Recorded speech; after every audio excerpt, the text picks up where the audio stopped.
give me fuel, give me fire, give me that which I desire.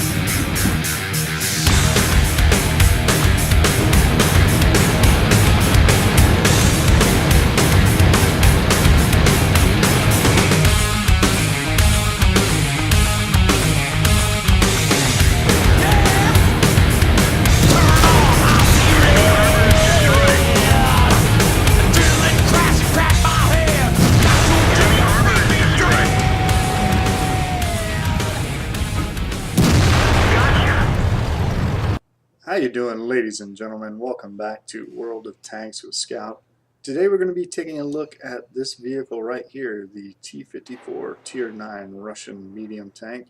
We're going to take a quick look at its stats and see how it stacks up against some of the other Tier 9 tanks, and then I'm going to give you a couple examples of gameplay in this Tier 9 Russian tank. As always, if stats aren't your thing, if you're not really interested in the review, click on the annotation in the corner of the screen and it'll take you straight to the gameplay. If you want to know a little bit more about this tank, its strengths, its weaknesses, and some of its weak points, then stick with us and we'll cover that just as quickly as we can and get on with the gameplay. So starting out, the T-59, the T-54 has 1,650 hit points, which is low for a Tier 9 medium tank by about 50 to 100 points. In my configuration, the T-54 weighs in at 35.5 tons. The load limit is 39.8, so it is one of the lightest, if not the lightest, Tier 9 medium tank. It has a 700 horsepower engine and a top speed limit of 56 kilometers an hour. Now what this means is that the T-54 is a very fast tank because it's light, it has a good horsepower to ton ratio and a good top speed limit. The E-50 does have a higher top speed limit of 60 kilometers per hour, but it doesn't have near the horsepower to ton ratio that the T-54 does.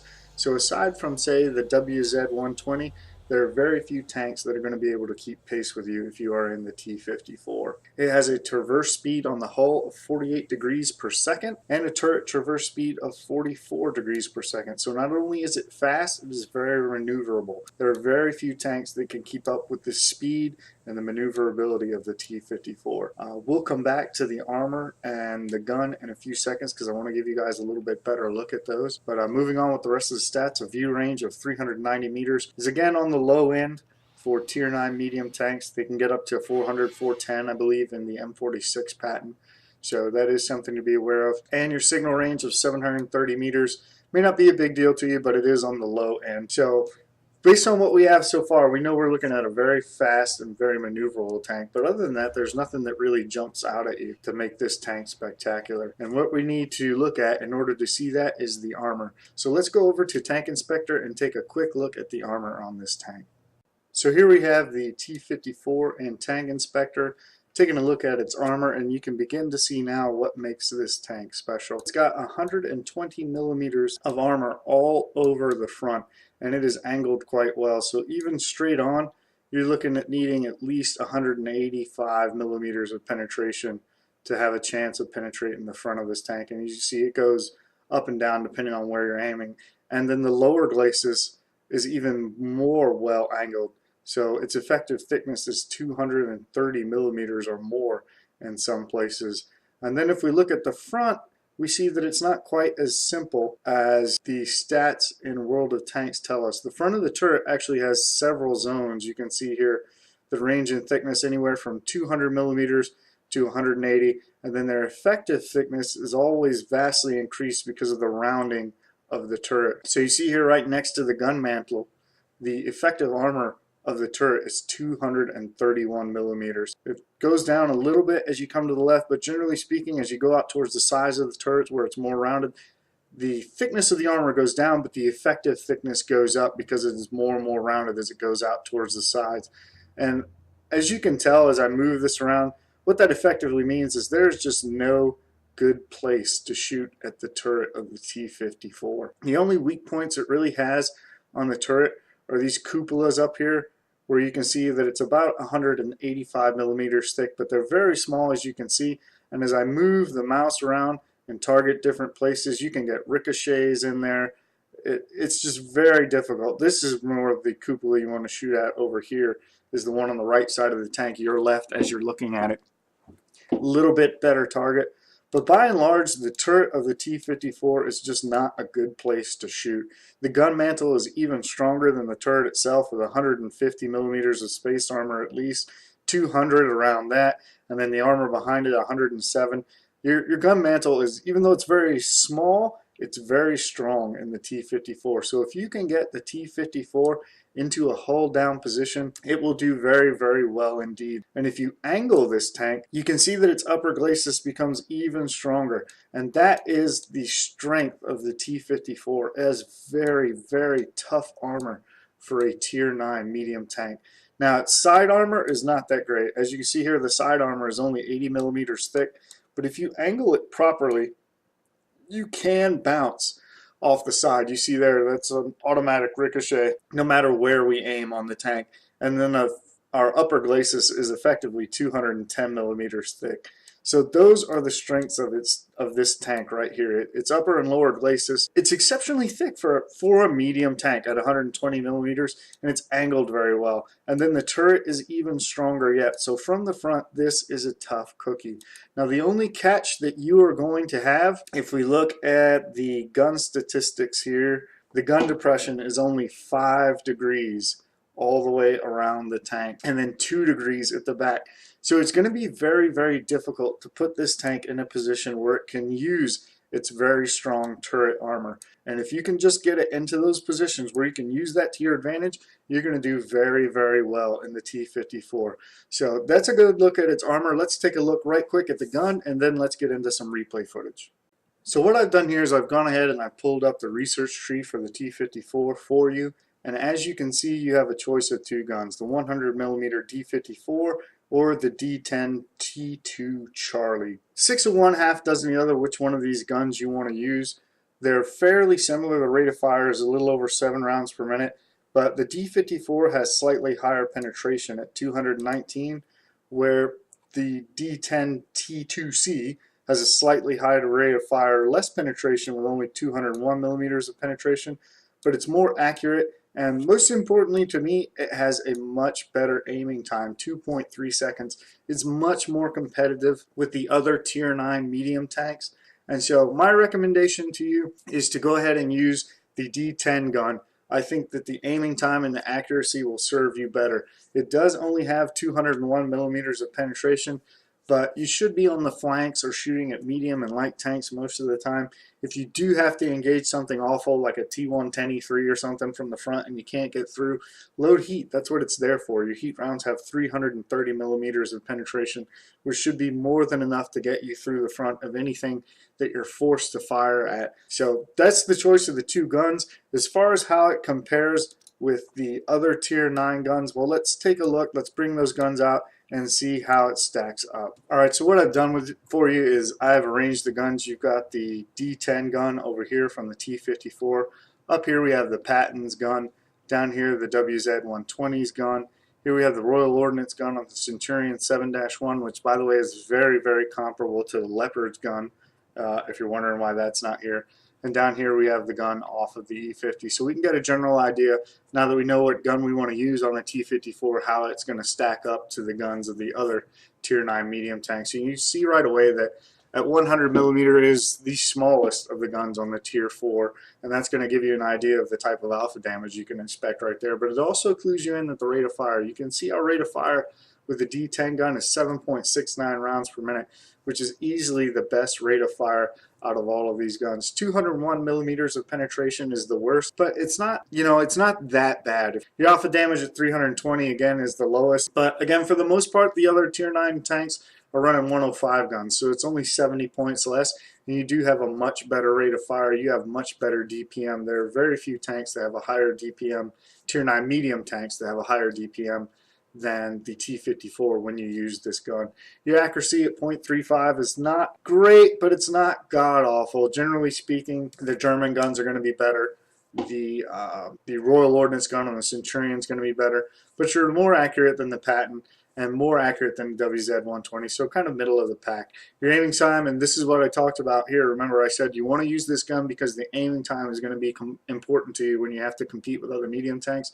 2.3 seconds is almost the best you can get. The E50's gun at a 2.1 second aiming time is better, but 0.2 seconds. It's not a lot better. Generally, by and large, 2.3 seconds is the standard aiming time for all of the tier 9 medium tanks, and that is, again, why I think you want to go with this gun. So that's how your gun stacks up. All in all, it's not fantastic, but it'll get the job done, really, is what I think of this gun. So yeah, that's pretty much all the individual characteristics of the T-54. Final verdict, I think this is the best knife fighting tier 9 medium tank there is. It's very fast, it's very maneuverable, its DPM and the accuracy of its gun, if you choose the D10 like we talked about, is more than enough to get the job done. Going against the sides and rears of tier 9 and even tier 10 heavy tanks, this is just a fantastic little tank. If you can't knife fight with it, if there's not an opening for you to use, you can always go to a hold down position and try to snipe at people that are not paying attention to you, shoot at weak points. The only time I think this tank really suffers is when you get a map that just you're either unfamiliar with it, or there's not a lot of hold down places you can go, not a lot of room to move, to use your speed and your agility to your advantage, like some of the city maps. That's the time when sometimes I don't feel like I can do as well with this tank as I could with, say, my Patton. But other than that, I think this is a fantastic medium tank. It's definitely one of the better medium tanks out there. And let's take a look at some gameplay footage and you can see what I'm talking about. So here we are in our T-54 on a tier 9 game on the Northwest map. This is from the 9.0 patch. This is not long after I'd gotten the T-54. I was still getting used to it. I'd just gotten it completely upgraded. We're tiered fairly well in this game, about 4 or 5 tier 9s on each team, and then tier 8s and tier 7s rounding out the team. And I'm going to go down south. I want to go right around the Juliet 8 or 9 box and cut north. There's a couple of spots in there where I know I can probably get there first. The only thing that will get there about the same time that I will is a tier 8 medium tank. Something that I can take very easily, in other words. And then I can hold some ground and give my heavies a chance to move up and hopefully not allow the enemy team to get into an advantageous position. Here's the spot I was talking about right here. You can see this little rise here. I can get in behind it and side scrape like we showed you on Tank Inspector, where my side is pretty much an automatic bounce and the only thing else they have to shoot at if they come around that corner is my turret. But it doesn't seem like the enemy wants to come down the hill. It looks like they've all paused up there. You can see now that some other tanks have moved up, that they've stopped there. There's a T-20 going by, but everyone else looks like they've stopped up here. So we're going to take this opportunity to move up. And wow, that's not good. T-44 looks like he's having a bad day, and that's even less good. An E-75 behind him. Keeping in mind that this game just started, I'm really not eager to throw my tank into a fight head-on against an E-75, especially not when there's an FCM-50T, an STA-1, and several other tanks behind him. And as you look at the mini-map, you'll see that I don't have any backup other than that T-44, so I'm going to change direction. This is, you can see here the speed, the horsepower of the T-54. I can just climb up that steep incline like it's nothing and automatically change the angle of attack, the way I'm going on the map in the battlefield. Here we're looking at a shot at this T-28 prototype. Got the shot, take it, and able to secure the kill even though it's only 84 points of damage. But this is also a nice spot for the T-54 here. You can tell that most of my opponents can only see my turret, and they really don't want to take a shot at my turret. You see the WZ-111-1-4 stop there. He kind of glanced at me, but as soon as he saw there was nothing but my turret showing, he didn't even want to take the shot. He's concerning himself with other things. Now, if you've been paying attention to the minimap, there's bad things going on behind me, and that's why I've turned around here. I'm going to try to save this T-44 and help out the T-29. Put a shot in the 59-16 as he goes by. Not sure where the E-75 went. He went around the corner, it looks like, to pick a fight with our M103, and now it's just this FCM-50T here, who is about to push our T-44 friend. And looks like, in fact, he has killed him, and I want to stop him from pushing. Now, what I want here is I want the T-29 to go around. He's only going to take one hit, and then I'm going to go with him. But what I don't want is the FCM-50T focused on me at this stage in the battle and putting 3 or 4 shots into my flank while I get around him. Unfortunately, the T-29 is just not going to go. He wants me to be his meat shield, and I'm not going to do it. If that's the case, I'll just sit here and trade shots with the FCM-50T, and you can see that our armor is working very well. We took 2 shots from the FCM-50T that actually penetrated, but we managed to bounce the rest of those. It didn't really help that the T-29 was in my flipping way and I couldn't side scrape the way I wanted to. But still in all, our armor held up very well. I was about to turn the corner there looking for the 5916, but I realized that he was already dead. And so now we're going to move up the hill and push the remnants of the enemy team. Again, here, I just wanted you to note, look how well the T-54 moves up this steep hill. We're still moving at over 30. We're slowly bleeding off speed, but we're still moving up this steep hill at a very good clip. If you've ever gone up this in, say, a Centurion or, God help you, a super Pershing like I have, you'll know that most tanks literally crawl track pad by track pad up this hill. But the T-54 gets up here fairly well.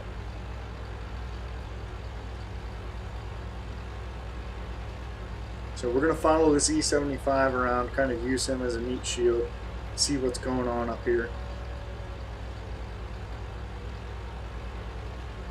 I kind of expected someone to have come down to try and defend here, but it looks like they're going to try to defend from up on the ridge. And there the Comet takes a hit, probably from the Centurion. So again, we're going to use this little rise right here and peek and try to show nothing more than our turret, just like he is. Fortunately for us, the Centurion 7-1 misses. And it looks like our T-29 is in a bad way with a super Pershing to our left. And I was hoping the Centurion 7-1 was going to come out and fight. It doesn't look like he's going to. He's just going to keep peeking. So what I'm going to do is go around here and try to help this T-29 with the super Pershing. Because as you can see, yep, the T-29 is in a losing fight. Now what I want you to see here is look at how well the T-54 turns and watch the number that I'm able to do on this super Pershing. Here we just keep moving past him. Don't like that engagement. Don't want to sit right there in the open. Now we spin it around. Bounce another shot from the super Pershing. I think that was just a track only penetration. He's trying to hug our face. We're shooting into his weak point. Bounce another shot from the super Pershing. Unfortunately, that one looked like it actually hit his gun. Bounced another shot from the super Pershing. Trying to hit his weak point there. Looks like we got it that time. Bounce another shot from the super Pershing. And now we're finally able to get around him. That one went in straight into our side. But by that point, the battle's over. And we are able to just butcher that entire super Pershing. Now, I know what some of you are going to say, hey, the super Pershing has low penetration anyway. And yeah, to a degree, you're right. But we're a medium tank just like he is. And shooting at other medium tanks, the super Pershing's gun isn't that bad. And a lot of those shots, he may have been able to penetrate if he'd have aimed them more carefully. Instead, he was aiming at our sides, and the way we were angled to him, it was creating a ricochet zone like we talked about in Tank Inspector, where it doesn't matter what kind of gun he had, he was going to ricochet no matter what. He probably should have played that a little better. Instead, he tried to face hug a T-54, which isn't going to work because my turret's even better than yours, and you're not going to penetrate my upper glacis, not with that gun on the super Pershing.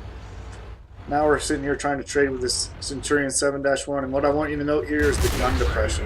I can't quite get my gun down far enough and get it exactly where I want it to get the shot off. And also note the upper glacis. Look at how well we were able to bounce 2 shots from the gun on that Centurion 7-1. And we know that that tank has a very good gun with very high penetration, but we were able to bounce both of his shots. Woo! That was close. Because the back of our tank was lower than the front, so it accentuated the angle of our upper glacis, enabling us to bounce 2 of those 268mm penetration shots. So yeah, not a bad game in the T-54. Came out of there with 9 kills and over 3,000 damage. Let's take a look at the results screen right quick. So here you have the results from our battle on Northwest. I don't want to hang around on this too much. I just want you guys to know we were able to actually get a steel wall in the T-54, something that you will find you're able to do quite often if you get into these kind of a few tier 9 and the majority tier 8 and below games. You're going to find that the T-54 just absolutely feasts on lower tier tanks because it's fast enough to get to them and it has the armored and maneuverability to stand up to them and just punish them. We were able to pull in 34,732 credits that game, 1,035 experience. That's our second class badge there, and again a steel wall badge. If we take a look at the team score, you'll note that despite a slow start, we were able to lead the team on damage done, 3,122 points of damage, as well as leading the team in terms of kills secured, 4 total kills, and coming in second place with experience of 1,035 points, right behind this Comet, who played an excellent game considering the matchmaker that he got in a tier 7 tank. He was able to do 2,089 points of damage, secure 3 kills, and finish with 1,100 experience. So really great game on part of that Comet as well. Looking at the detailed report, you can see that I fired 18 shots, 17 of which hit, but only 13 penetrated. Still good enough for 3,122 points of damage. More importantly, the real reason I wanted to show you this, look at the hits received.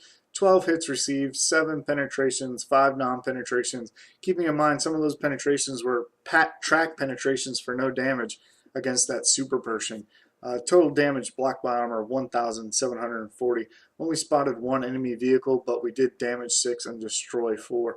And of our 34,732 credits after repair and rearm, we only brought home 2,000. Something else I wanted you to see about this tank, you can have a really good game in the T-54 and not make a whole lot of profit. You guys are probably familiar with that.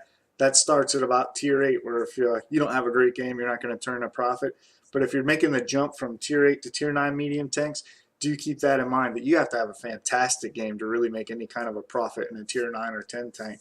So if this is your first tier 9 medium, if you're like me and you've been excited trying to get to it, then you might want to think twice before you sell off some of your lower tier tanks, because you may need to keep them in order to make enough money to continue running this tank, because this was a decent game, and if you have a bad game, you're not going to make a profit in the T-54. Trust me, you're going to take a pretty big loss. But that's it for this game. Just wanted to show you the armor since we accentuated it so much in Tank Inspector.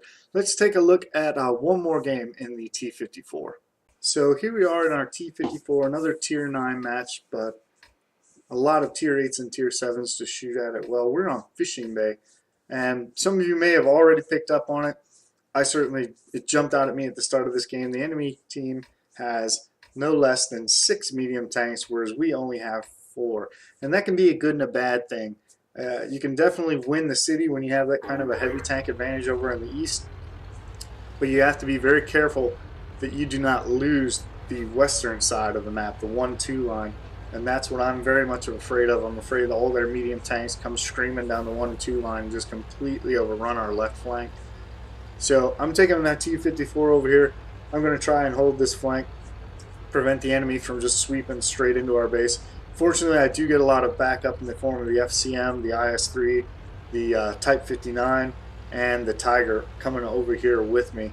Unfortunately, this is where my speed can kind of bite me in the butt. I got over here a little sooner than everybody else, so I'm just kind of piddling around, getting them a chance to get here and get in position before I do anything foolish, go pushing forward without any support and get absolutely hammered. Now there's the enemy T-20. FCM looks like he's in a position to fire. IS-3 is now pulling up, he's in a position. I note the Type 59 and the Tiger aren't moving. I'm assuming that they've got good firing positions. So, yep, now I'm going to go ahead and make my push. I was counting hits there against that IS-3, trying to time it so that I came out and made this push on a reload cycle instead of when somebody was just waiting to aim at me. What I want to do is get over here to this rock opposite the T-20, keep him spotted, and see if I can just very carefully peek out left and right and spot the enemies as well. But you have to be very careful doing this, because just like I'm spotting the T-20, he is spotting me, so they can see me shifting. They know what I'm doing. And you see me here, I'm just trying to be patient. I'm thinking about side scraping out. I just don't know if I want to go left or right now. And I want to spot that Indian Panzer and the Jagdpanzer II that are behind this T-20. And additionally, try to wait him out, because he may try to, there you go, peek out like that. I have no idea where that round went. And try to get a shot on that T-20 like that. I probably should have just went ahead and manually aimed that. I'm not sure why that missed. I was concerned about the bouncing of the tank. You can see I'm on a little bit of ridge. And so I real quick hit auto aim and then left click, trying to get it to compensate for the bounce. I think auto aim compensates for bounces better than you do manually. And it backfired on me. But now we've got problems. We took that shot on the T-20 and an IS-2 came flying by. Put another shot into the T-20 just because he's there. Now we're going to try to use him as cover from the IS-2 and at the same time angle our front to the IS-2. We got a bounce there. Going to finish off this T-20 because we don't want him behind us. Now we take shots from the Indian Panzer, so we're going to move forward and try to place the IS-2 between us if the Indian Panzer, use him for cover. Able to bounce a shot from the Indian Panzer there, I believe. Now we're going to focus on the Indian Panzer because he has a higher rate of fire and a better gun. He's more of a threat than the IS-2. Unluckily, bounce a shot on the front of the Indian Panzer there. Now we transition back to the IS-2. Use our speed to get around behind him. Not behind him, but on his side. Put a shot into him, rather. Angle our front to him so that he doesn't penetrate us. There's another shot into him. And now we get back into a rock into cover. And that was a whole lot all at once. And hopefully you guys were able to see how I was able to use the maneuverability of the T-54 as well as simultaneously angling its armor and using the enemy to block each other to survive that situation and secure a kill on the T-20, as well as do 935 points of damage to the IS-2. And now we're just waiting on our friends to come back us up. Might have a shot here. T-59 got him right before he creeped forward. I think we would have gotten the kill there. But sure would have been nice if that Type 59 would have come down a little bit sooner. But no matter, we were able to hang on. And I really think that that saved this left flank here. It's 8-6 now. And now we want to come up and try to spot this Leopard prototype. Looks like the majority of the team is in the city, the enemy team, but they're trying to, it looks like they're almost like they're trying to pull back. And fortunately the IS-6, the IS-8, and the FCM-50T are moving up on them, not allowing them to freely pull back and reposition. Looks like we might have a shot on the Leopard prototype here. Had it, but couldn't quite get it. The tank was bouncing a little bit. So we're going to go ahead and move up on this Leopard prototype. Looks like the Type 59 may consider coming with us. And here again, knife fight. This is what the Type 59 is good at. Put a good shot into the Leopard prototype. Now we continue moving behind him. Angle our armor. He misses. Fortunately, we put another good shot into him because he has little to no armor. And now we just chase him down and secure the kill. Now we're looking at moving east, right along the Bravo line, and trying to come in behind those enemy heavy tanks and support our IS-8 and the E-75. E-75 looks like he's a little bit out of position. Not sure what he's doing way on the corner there. So it's pretty much the poor IS-8 on his own trying to hold off the Centurion and the 112, the IS-8, and the AMX-5100. Thought I might get a shot there. I was trying to save that IS-8. Unfortunately, couldn't quite get a shot. Hill in the way here. And now if you've been with the channel for a while, you've seen me do this in the Pershing. You've seen me do this in several tanks. Going to move up here, use these bushes here, and try to get flank shots on these tanks as they come around. There's the Centurion 7-1. Able to secure the kill there. Now we're looking for the IS-8. Oh, AMX 5100 pops up. Looks like we got a shot. Secure the kill on the AMX 5100. Go back and hide just in case. You'd think that IS-8 had figured out that we're here right now. Oh, looks like the 112 has done it. He seems to be looking for us. Just trying to get his lower glacis. Shot went a little high. Hit the upper glacis of the 112 instead. I think he knows we're here. Good shot there, goes into his lower glacis. Kind of surprised he hasn't spotted us. Looks like he's going after that tank over there, the Tiger, and we're able to secure the kill by putting a good shot into the right flank of his tank. And look at our team. Unfortunately, while we were busy doing all that, they capped out and ruined what probably would have been our top gun if we'd have just gotten down there and secured the kill on that last enemy IS-8. But all in all, I thought that was a really exciting game. Really showed you how good the T-54 is at knife fighting if you're able to just keep calm. Remember where the enemy tanks all are, all of them in position to your tank, and try to use your maneuverability to position them so that they're in their own way. Put an enemy tank between you and the other enemy tanks, and then simultaneously angle your armor towards the guy that you're fighting.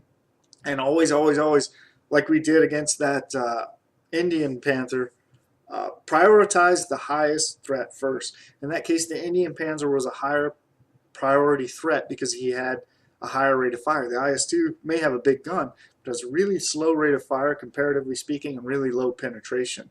So if you can do those things, I think this video is a pretty good example of what you can do with the T-54. Let's take a look at the results screen. So here you have the results of our battle on Fisherman's Bay. You can see that was our first class mastery badge in the T-54. We also got a Reaper medal for that game, able to pull in 43,664 credits and 2,428 experience. And look at all the shots landed and module damage there in that game. Not a bad game at all. Looking at the team score, we were able to once again lead the team in damage done with 3,803 points of damage, secure 5 kills, and score 1,214 base experience. So all in all, a really, really good game. Even managed to do more damage than the E-75 on our team, which is saying something considering how many times in a T-54 you have to shoot the target in order to get that amount of damage. But conversely, we were for a long time there eating up some tier 7 and tier 8 tanks and a tier 9 medium, which again just reinforces what I was saying earlier, is this tank really feasts on tier 8 tanks, and to a certain degree tier 9s too. But if you're in a tier 9, tier 10 game, you're going to struggle a little bit with the low penetration of this gun, but you can still do well if you keep the fundamentals that we talked about in mind. Looking at the detailed report, I fired 20 shots, got 17 direct hits, 16 of which penetrated, giving us our 3,803 points of damage. Took 7 hits, 6 of which penetrated, got 1 non-penetration, but remember a lot of those penetrations again were track hits for no damage. So we only got 240 damage blocked by armor. We did damage 7 vehicles, were able to destroy 5 and got credit for 704 points of assistance damage for that spotting and tracking we were doing at the start of this game. We made 43,664 credits, including 21,832 we got for completing a mission. So after repair and rearm, we were able to bring home 21,744. But remember, like we talked about earlier, you have to have a monstrous game to turn a profit in this tank. So that 31,000 credit profit without the 21,800 we got for the mission completed would not have been that much. So there you have it, folks. That's my review of the T-54. At the end of the day, like I said, dogfighting tank, dogfighting tank, dogfighting tank. Play it slow in the beginning. Look for your opening and then dive in. If you can, always pick on tier 8 tanks, lower tier tanks that can't hurt you, and be cognizant of what's around you when you dive in. That's generally when I get myself in trouble in the T-54, is when I get excited and I see that opening and I dive in there with this fast little tank that has great armor, and oh no, there's 3 guys behind the guy that I just pounced on, and I get pounced on in return. Just be patient. Try to keep in mind that you don't have to win the game at the very start. Remember that you have strong armor and especially a really good turret. So if you have to, just get yourself to a hold down position and kind of wait for a few minutes like we did in the first game. Let it develop a little bit and then explode out later in the game when you don't have to worry about so many tanks that you can't see shooting at you while you're trying to engage the guy right in front of you. Hope you found this video useful. If not, I hope you've at least found it fun. Thanks for watching, and we'll see you next time.